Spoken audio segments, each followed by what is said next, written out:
Hoy vamos a abrir el programa con un tema político. ¿Por qué? Porque la política está comenzando a tener, como siempre en la Argentina, pero ahora por supuesto se ha acelerado todo, especialmente cuando se acaba de dilucidar una de las incógnitas en Brasil, se ha comenzado a acelerar todo y rápidamente comienzan a salir y a surgir declaraciones importantes. Y es por eso que vamos a hablar con Sergio Supo, un reconocidísimo periodista cordobés, en este momento jefe de noticias de Cadena 3, es columnista del diario La Nación. Sergio, que hizo durante mucho tiempo sus armas en La Voz del Interior, y particularmente somos amigos además. Y cuando decía que hay definiciones, entre ellas, por ejemplo, de Sergio Massa, donde él mismo se está autoexcluyendo. Ha dicho, yo no estoy para esa pelea grande, ya tengo problemas hasta para llevar adelante el ministerio, problemas con mi familia, pero ha dicho algo más. Es decir, es como si estuviera levantando el copete y le ha dicho al presidente Alberto Fernández que hay que convocar a la mesa chica del Frente de Todos para tomar determinaciones en torno a lo que puede llegar a pasar, particularmente con las primarias. ¿Cómo lo ves a todo esto, Sergio? Bueno, muchas gracias por la invitación. Primero, para mí es un gran gusto poder acompañarte hoy. Bueno, en primer lugar, yo te diría que no habría que creerle al ministro Massa respecto de que se puede autoexcluir de la carrera presidencial. Porque si hay un motivo por los cuales Sergio Massa es ministro, es porque quiere ser candidato presidencial. Claro, lo que pasa es que a Massa hay que tomarlo, ya sabemos cómo tenemos que tomarlo, más que con pinzas, directamente con una tenaza grande. Yo te diría que Massa asumió el desafío y el riesgo político de ser ministro de Economía porque creía que esa era una posibilidad, por lejana que fuera, para tratar de ser candidato presidencial en el 2023 o salvar el pellejo político de lo que aparece como un fracaso político, que es la gestión actual de Alberto Fernández y Cristina Kirchner, que él comparte como socio de esa coalición originalmente nacida en el 2019. De manera que me parece que lo que hay dentro del oficialismo es, en principio, una situación de fuga de la mayoría de sus miembros hacia sus respectivos territorios, y la expectativa por parte de Massa y de algunos jugadores del Frente de Todos para ver si recompuesta eventualmente la situación económica y social, cosa que ciertamente es muy difícil, se puede abrir alguna expectativa para las elecciones del año que viene. Claro, y dentro de la misma tesitura podemos tomar las palabras de Máximo Kirchner, en el sentido de que Cristina no va a ser candidato a presidente. Yo creo que el juego está abierto. En principio, si vos repasás la lista de nombres de dirigentes del Frente de Todos y ves la actitud que están teniendo en este momento, la mayoría están tratando de refugiarse en sus propios territorios, inclusive Cristina Kirchner, en el conurbano bonaerense, de donde la primera especulación es que va a intentar ser candidata a legisladora nacional para mantener los fueros parlamentarios que le garantizan quedar en libertad en caso de ser condenada. Pero evidentemente el Frente de Todos va a tratar de tener un candidato presidencial. Alguien va a ser candidato presidencial. Sí, tiene que serlo. Puede ser Sergio Massa, puede ser Guado de Pedro, uno de los hombres de la Cámpora, puede ser algún gobernador. ¿Kicillof? Yo diría que Kicillof se quiere quedar en Buenos Aires. La apuesta es que que vaya por la reelección en la provincia de Buenos Aires.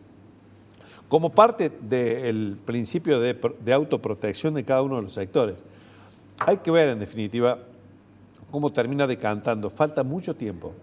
Sí. Parece poco, pero en política es mucho tiempo, sobre todo con una situación crítica como la que atraviesa socialmente y económicamente el país, de aquí a mediados del año que viene, cuando se van a tomar las decisiones finales antes de comenzar la carrera electoral propiamente dicha. Claro, porque hay que pensar lo siguiente, Sergio. Si eventualmente se confirma que Cristina Fernández de Kirchner no va a ser candidata, es indudablemente la figura aglutinante dentro del Frente de Todos y dentro del kirchnerismo y del justicialismo en general. Entonces, allí sí que va a tener sentido más que nunca este abroquelamiento, como decís, de todos aquellos que se están retirando, es decir, y se van a hacer fuertes en sus territorios, llámense intendentes, concejales, gobernadores, es decir, el propio Ángel Mansur, ¿no es cierto? Es decir, momentito, yo ya hice, me vuelvo a Tucumán. Es decir, Hay una señal muy clara en el sentido que la han dado los gobernadores peronistas. La mayoría de ellos no van a pegar su fecha electoral claro, con la fecha electoral nacional. Vamos a tener un calendario que va a empezar en marzo del año que viene de elecciones provinciales.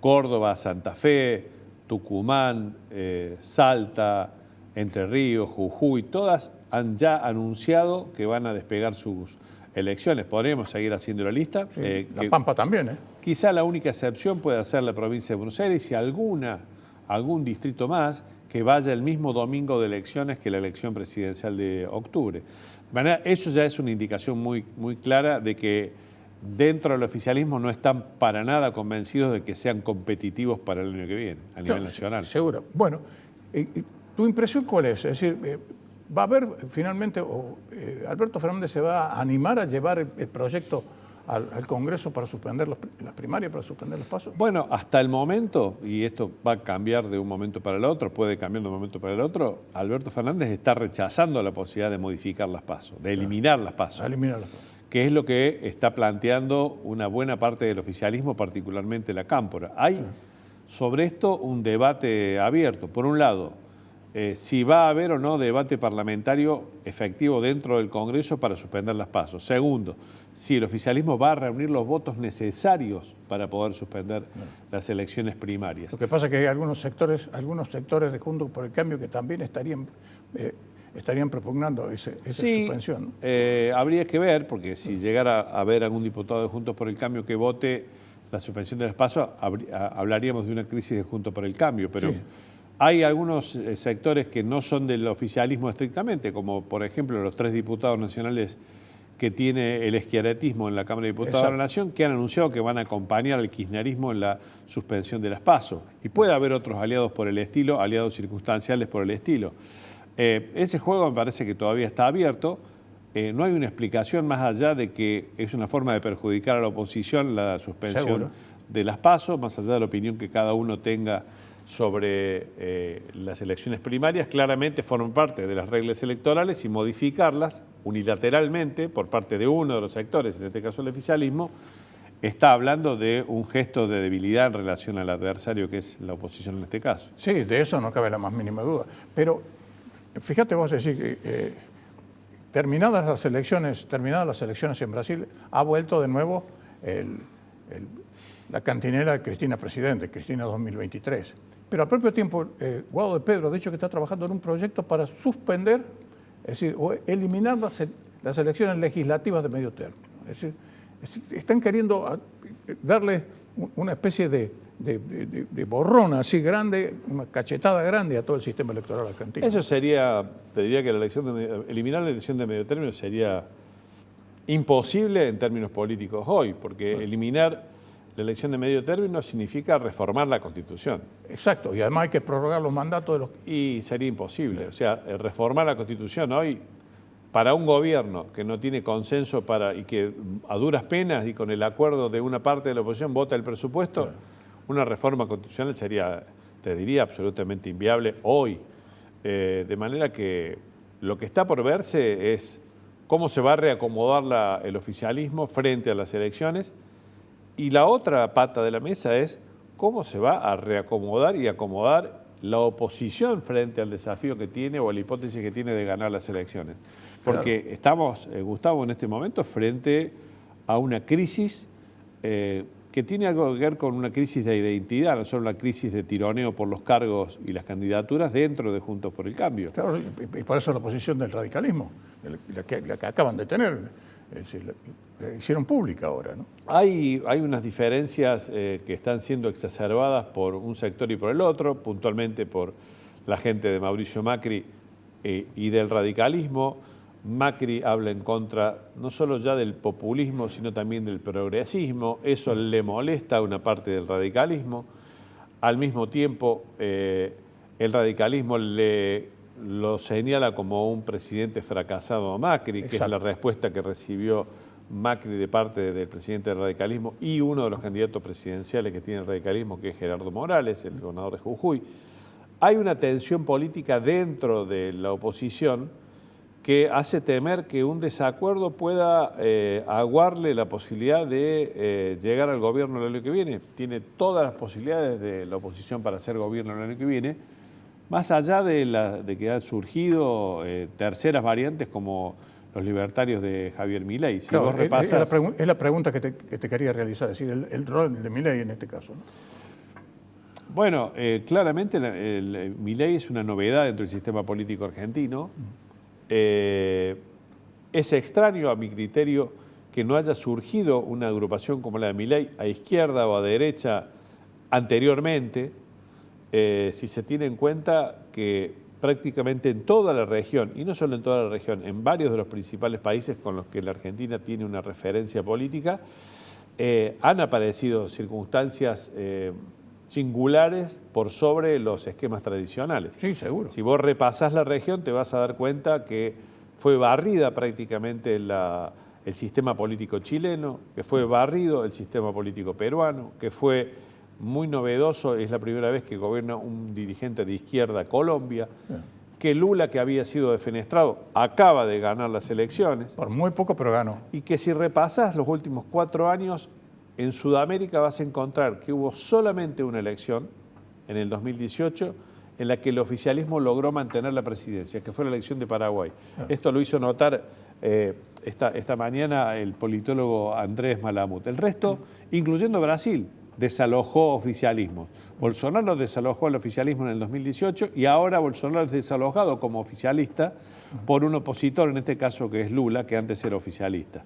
De manera que frente a ese contexto y a los indicadores sociales y económicos que tenemos en la Argentina, no es para nada desdeñable la posibilidad de que efectivamente la oposición pueda ganar las elecciones. Pero claro, va a necesitar tener una masa crítica y una cierta unidad que hoy no estamos viendo arriba de la mesa. No, y además hay un aspecto que no es menor, que es importantísimo, porque estando dadas las cosas como están, es casi seguro que puede llegar a haber un balotaje. Pero si es así, aquel que quiera gobernar, que en este caso Juntos por el Cambio, tienen que pensar que tiene que hacer una muy buena primera elección, porque allí es donde se eligen los representantes al Congreso. Y si no hay mayoría suficiente en el Congreso, es imposible llevar adelante las reformas que ellos propongan. Así es. De alguna manera eso ya le pasó a Mauricio Macri. Claro. Es lo que le va a pasar ahora a Lula, que no tiene mayoría en el Congreso. No tiene mayoría en un Congreso muy disgregado y que además va a tener en el presidente Bolsonaro a una oposición muy dura. Claro. Y al mismo tiempo otro elemento que no me parece menor, que es la escasa paciencia que tienen los ciudadanos, los electores frente a sus nuevos gobiernos, que ya no toleran errores y le dan muy poco tiempo y muy poco margen de maniobra a los gobiernos que han prometido soluciones, como si las soluciones fueran tan sencillas o simples en el caso de la Argentina como en cualquiera de los países de aquí de la región. Claro, aquí, por ejemplo, ya el sindicalismo está ya directamente en lucha en contra de la posibilidad de una reforma al sistema laboral argentino, ¿no? Es decir, que es una de las reformas que hay que hacer de una manera sí o sí. Es decir, se está haciendo en los hechos. Es decir, la pandemia lo aceleró, ¿no es cierto? Pero en los hechos se está dando esa reforma. Pero hay una descomposición del sistema laboral argentino que va en contra de los mismos trabajadores si no se hace una reforma, ¿no? Sí, basta repasar los indicadores del INDEC para darte cuenta que la situación de los trabajadores argentinos está en una situación más que crítica, más allá de que no hay índices de desempleo elevados, como uno podría suponer. Yo diría que hay índices de desempleo encubierto, claro, o de empleo encubierto. Basta también con saber que la mitad de los trabajadores registrados en blanco son pobres. Y estamos hablando de la mitad de la gente, de la mitad de la población económicamente o laboralmente activa, que tiene un convenio de trabajo y por lo tanto una cierta protección. Esto es, entre comillas, que tiene una situación privilegiada porque tiene una obra social, un sindicato, normas laborales, aportes jubilatorios. No digo que esto sea un privilegio, sino que lamentablemente se ha convertido en algo así como un privilegio.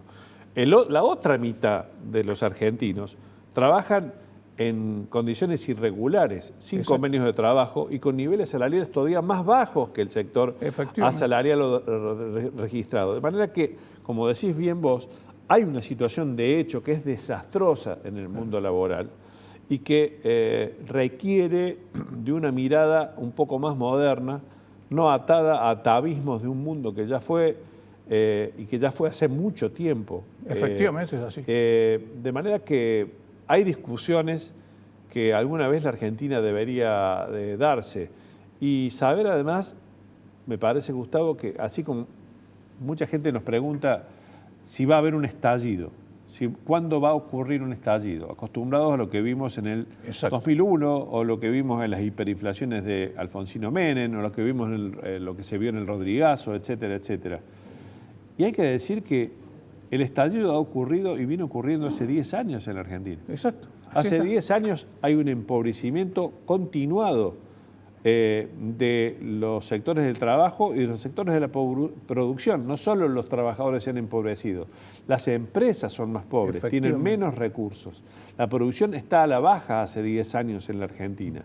De manera que hay un esfuerzo y un cansancio en función de ese esfuerzo que también se dibuja en las encuestas de opinión que hablan de un hartazgo social respecto de la falta de soluciones desde hace muchos años. No hablo solamente de este último gobierno, que también es responsable, sino de varios gobiernos anteriores. Sí, y lamentablemente dentro de esa baja de producción ahora se suma el campo porque muchos directamente no han sembrado porque no le dan los números. Esa es la verdad de las cosas. Está bien, está la sequía de por medio, pero a muchos directamente no les dan los números.